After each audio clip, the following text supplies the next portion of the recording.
Hello YouTube! It is Toy Adventures here again with another figure review. And as promised yesterday, here is the brand new Jurassic World Dominion Extreme Damage Velociraptor. So this is yet again, my friends, another Velociraptor from the Extreme Damage line. I know I said I don't buy the Raptors anymore unless they have a cool color scheme, and that is exactly what this one falls under. Now, I don't like the Extreme Damage Raptors, the modern ones. The old ones were perfect. These ones have an issue, and it's right here. And it's a pretty bad issue, if you're gonna ask me. A pretty bad one indeed. So, taking a look at the packaging here first, it's pretty standard, what we're used to for the Extreme Damage line. Looking very nice. Taking a look here at the back, you have the Dimetrodon and I can't remember his name, but you have the two others in the line. It shows you his little action gimmick and his damage gimmick, which is his main gimmick. So that is pretty much it for the packaging on this guy. It's pretty small, just a quick little review, and let's get this guy, or actually girl, out of the packaging. And here we have the Raptor out of its packaging. Not much of packaging to speak of, but you know, it's usual for this line. Taking a look at the Raptor itself, it has one gimmick, and that is its battle damage gimmick. Now, it's really bad this time around. Now, on the original battle damage wave, what you would have is on this side of the body, there would be a little section that you would press in, and it would the skin flap would flip up, revealing like the blood and the damage and whatnot for the battle damage. And it was merciful because if you didn't like it, you could pull the tab forward and it would look more or less seamless. It would look, you know, like this, like there's clearly something there, but it would be a little bit more nuanced than this. When you press the button here, you still have three huge gashes in the body, only now they have, what, skin covering the inside of the gashes? What? It doesn't make any sense. It's inside of the body. Like there is you can stick stuff in there and there's skin underneath all that. I mean, I guess you could say it's like a really deep scar, but it's just very strange to me. It doesn't really make a whole lot of sense. And the worst part is it's on both sides. They couldn't even give you the dignity or the mercy of just putting their silly gimmick on one side. Mattel really messed this battle damage Raptor up mold-wise. Or not mold, gimmick-wise. Because, you know, with these gimmicks, it's nice, it's fun to have it on one side for those kids who want to play and have the Raptors get scratched and damaged. It's a cool gimmick, I'll admit it. For this side, it is a pretty cool gimmick, and Jurassic Park dinosaurs just look so classic with nice damage like that. I would have been happy if the Raptor was just like this, with this damage, and that was it. Like, not even a button to cover it up. I would have been happy because that's classic Jurassic Park dinosaur toys. They always have some kind of dino damage feature in there. But then you put it on both sides, and there's really no escape. This is a dead Raptor through and through. It had its guts slashed on both sides. I don't like it. I don't like what they did. But what saves this Raptor is its sculpt and paintwork. Now, this is a very reminiscent paint scheme to the female Raptor from Jurassic Park 3, which is why I called it a female in the beginning. Now, with bright lights on it and direct sunlight, it's actually very different, but it does kind of harken back to that feeling, and regardless, I like it a lot. If not the female Raptor, this almost gives me a Camo Extreme kind of feel. I don't know if you guys remember Camo Extreme, but it was kind of like a subline from the Jurassic Park 3 Ryakatak, you know, those little palm-sized dinosaur toys with electronic features. Well, they had a series that was kind of like Chaos Effect, but not based on hybrids. They were just based on dinosaurs with really out there color schemes called Camo Extreme.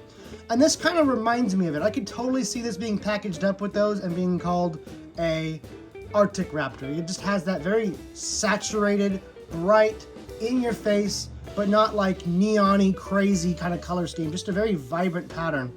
And we have a very nice snowy white for the entire body here.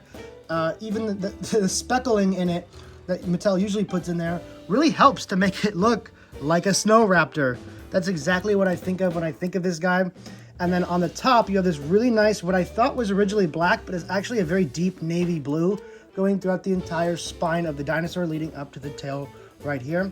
On the head, you have these really bright and nicely painted orange eyes that stand out very nicely from the rest of the body. Sometimes with raptors, since the eyes have a little bit more of a realistic coloring and their colors are a little bit muted or more on the warmer color of the spectrum, sometimes the eyes get lost in all the detail, but not on this one at all. These are very, very apparent, and they're very beautiful. I love them. This is just a very beautiful looking raptor in general. So that's why I had to track this one down. Now, obviously, for scaling and whatnot, we already know how big this raptor is. It's a standard little raptor figure, and but it's the sculpt. It's a nice neutral pose, nothing too crazy like the crouching raptor, nothing too boring like the attack back raptor. Following in the footsteps of the first extreme damage raptor, this one is a very nice neutral pose, and if it wasn't for these egregious slash marks on the side, it would be a contender for the second best raptor mold, if not, I guess, if the first, if you like this pose a little bit more than the more basic first release. But there is a silver lining. There is a raptor that uses this mold and doesn't use this really bad looking gimmick, and we've already reviewed it. It's the raptor that comes with Ian Malcolm, and mercifully that raptor also has a really great color scheme. Go ahead and check out my review for the brand new story pack with Ian Malcolm, the Raptors and the Locusts, to see that raptor. It is this raptor's mold, but without any of these gimmicks, and it looks amazing. It's a great green, a perfect sculpt. It really shows what this dinosaur toy could have been. It still is. It's just the slash marks on both sides bother me. Not on one side. I could totally deal with that because that's normal for Jurassic Park. But when they put it on both sides, it's kind of unavoidable for those who just wanted a non-destroyed raptor toy. Now, let's go ahead and go over articulation real quick. The jaw on mine is a little loose, but it does hinge up and down. And of course, the head turns full 360 degrees. Hinge up about that far, hinge down just about there. Not too much actual movement in the head, which is a little sad because I believe the original one could look down a bit more and look up a bit more, but I could be wrong, but I think I'm not. The arms, of course, are in a full 360 degree rotation. They can push out up just about there, push in about the normal length, and the legs are 360 degree rotation as well. No in and out movement here, and of course the tail just rotates. And before we wrap it up, there is his little gimmicky thing. We all know, come on, there we go. So there is his scan feature, or her scan feature, and yeah, without any real like attack gimmicks like claw slashing or mouth opening, really the only thing the button does is make him dead or wounded. So kind of lackluster, but for a basic raptor toy, I still really like it. I think kids will still really like it, and I think this will prove to be a favorite for a lot of people.